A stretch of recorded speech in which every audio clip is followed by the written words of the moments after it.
First of all happy Dashain to everyone. So आज चाहिँ म नेपालीमा बोलेर भ्लग बनाउँदैछु किनकि आज दसैँ हो। हेर्नु एकछिन, आज दसैँ हो र हजुरहरूलाई म सबैजनालाई देखाउँदैछु हामी दसैँ कसरी मनाउँदैछु। यो चाहिँ मेरो जग्गा हो होइन। अब हजुरहरूले दामी दामी जग्गा घुरेको देख्नुहुन्छ होला, त्यो चाहिँ म अब सहरमा बसेर काम गर्छु, तर यो चाहिँ मेरो गाउँ हो र मलाई केही शरम छैन आफ्नो घर जग्गा देखाउनुलाई। लु गाइस, यहाँ चाहिँ हाम्रो दाल पाक्दैछ होइन। फर्स्ट चाहिँ दाल देखाइदिउँ। आया अथा खोइ समात्ने छैन, देखाउनुहोस्। यहाँ हाम्रो दाल पाक्दैछ होइन, सबैजना प्रिपरेसन हुँदैछ। यो चाहिँ हाम्रो कुखुराको मासु 5 किलो, सबै परिवारहरू आउँछन् आज होइन, अनि त्यही लागि। अनि यहाँ चाहिँ हाम्रो कुखुराको मासुको प्रिपरेसन हुँदैछ। अनि यहाँ देखाउनुहोस्, यहाँ सुँगुरको मासुलाई लिएर देखाउन भनेको। खोइ समात्ने सुँगुरको मासु, ए आऊ न। अनि गाइस, यो चाहिँ हाम्रो सुँगुरको मासु। हामी मतवालीको घरमा सुँगुरको मासु पाकेन भने दसैँ हुँदैन भन्नु पर्यो होइन। अनि अहिले चाहिँ हामी कोही पनि रेडी भएको छैनौँ होइन, हजुरहरूलाई रेडी भएर देख्नु। उहाँ चाहिँ हाम्रो मूल मान्छे, त्यो चाहिँ मेरो भाइ हो। अनि यता चाहिँ हाम्रो हजुरबा आउँदै हुनुहुन्छ। हजुरबा मेरो भिडियोमा के भन्नुहुन्छ? नमस्ते भनिदिनु न। यहाँ भिडियो बनाउँदैछु के, नमस्ते भनिदिनु न भनेको। नमस्ते भन्नु भनेको हुन्छ। आउनु आउनु यहाँ गाइस। अब चाहिँ दसैँको दिनमा पनि पानी पर्यो के हो, यहाँ चाहिँ बसेर हामी टिकाहरू लगाइन्छ। सबै रेडी छन्। म चाहिँ अब नुहाउनु जान्छु गाइस। म चाहिँ नुहाएर आइसकेँ होइन। अनि यहाँ चाहिँ टिकाहरू लगाउँदै रहेछन्। पुरा पानी परिरहेछ दसैँको दिनमा पनि, के हो यस्तो। त्यो गाइस यहाँ चाहिँ टिका लाउँदै हुनुहुँदो रहेछ। अघि तिमीले नि लगाइसकेको?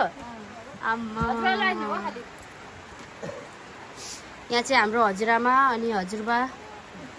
हजुरहरूले चिन्नु भएको छैन होला होइन। अनि गाइस, उहाँ चाहिँ मेरो मम्मी र बाबा। मेरो मम्मी र बाबालाई चाहिँ हजुरबाले मतलब अगाडि लगाइदिँदै हुनुहुन्छ। अनि मेरो नेपाली सुनेर चाहिँ हजुरहरू नहाँस्नुहोस् होला। मैले बहुत कोसिस गरेको छु राम्रोसँग बोल्नु भनेर, तर खोइ थाहा छैन कस्तो भइरहेको छ। यिनीहरू दुईजना चाहिँ मेरो आफ्नै बहिनी, बाँकी सबै यहाँ हजुरबा हजुरआमाहरू, यो सानो सानो पुच्चापुच्चीहरू सबै कजन हो नि त। खोइ त्यहाँ बसेर बनाऊँ भिडियो। अनि यहाँ चाहिँ टिका लगाइदिँदै हुनुहुन्छ दुईजनालाई होइन। पैसा पाइहाल्यो होइन। पैसा पाएर पो खुट्टा ढोग्ने हो त। अनि ढोग अब खुट्टा। सीमाले ढोग्न हुन्न, कमलले चाहिँ ढोग। आशीर्वाद दिनु। अब विदेश गएर मजाले कमा, धेरै नडुल, मान्छेको लैलैमा नलाग। आशीर्वाद मैले दिँदैछु नि त। यहाँ चाहिँ अब बच्चाहरूको पार्टी होइन। यिनीहरू चाहिँ सबै मेरो कजन हो। ऊ चाहिँ मेरो फुपूको छोरा, यो चाहिँ मेरो काकाको छोरा, बडा बाउको छोरा, माइला बडा बाउ। त्यो चाहिँ मेरो कान्छा काकाको छोरी। अनि त्यो चाहिँ फेरि माइला बडा बाउको छोरा। दुईजना दाजुभाइ हो तिनीहरू चाहिँ होइन। अब यिनीहरूको पालो टिका लाउने। अझै मान्छेहरू आउनु बाँकी नै छ, के भन्नु। फुपूको छोराहरू, काकाको छोराहरू आउनु बाँकी नै छ। ऊ लुतिकानाले आशीर्वाद दिँदैछु। हट्न। उहाँ चाहिँ मेरो सबैभन्दा ठुलो बडा बाउ, मेरो बाबाको सबैभन्दा ठुलो दाइ होइन। अनि उहाँले लगाइदिँदै हुनुहुन्छ अरू चाहिँ केटाकेटीलाई। भाग्यमानी हुनुहुन्न। लु गाइस, यहाँ चाहिँ हाम्रो पुरा खाना खाँदै हुन्छ। हाम्रो बुवा चाहिँ कतिखेर टिका लगाइदिएर खाना खाम भएको रहेछ। गाइस, अब चाहिँ हामी खाँदैछौँ होइन। यो चाहिँ मेरो खाना देखाइदिए। यो हाम्रो नेपाली चटनी, सुँगुरको मासु, कुखुराको मासु, अनि यसरी मुखमा हालेर खाने हो। सुँगुरको मासु नभनेर किन के भयो। सो गाइस, यहाँ मेरो भाइहरू पनि आइसकेको छ। लु भाइ, झोलामा चाहिँ के छ देखा त। मैले भ्लग बनाउँदैछु नि त दसैँको होइन, तिमीहरूलाई पनि बनाइदिनु। लु, झोलामा कोसेली लिएर आएका रहेछन्। के कोसेली ल्याहन् बादमा हेरौँ। बेगमा पनि कोसेली रहेछ। यहाँ अर्को भाइ। सो गाइस, हेर्नुहोस्, यहाँ चाहिँ पुरा पानी परिरहेको छ होइन, आज दसैँको दिनमा पनि। अनि अहिले चाहिँ मेरो काकाको छोरा र फेरि फुपूको छोरा आएको छन्। कति बजिसक्यो अहिले, राति भइसक्यो होइन। आएको छन्। अब तिनीहरू टिका लगाउँछन् यहाँ हजुरबा हजुरआमाको घरमा लगाइराखेको थियो अघिबाट। लेकिन अब हजुरबा हजुरआमा बुढाबुढी हुनुहुन्छ, हिँड्नु सक्नुहुन्न अनि यस्तो चिप्लो छ लड्नुहुन्छ भनेर अहिले चाहिँ हामी हजुरबा हजुरआमाको घरमै आएको छौँ। म चाहिँ लगाएको छुइनँ आज।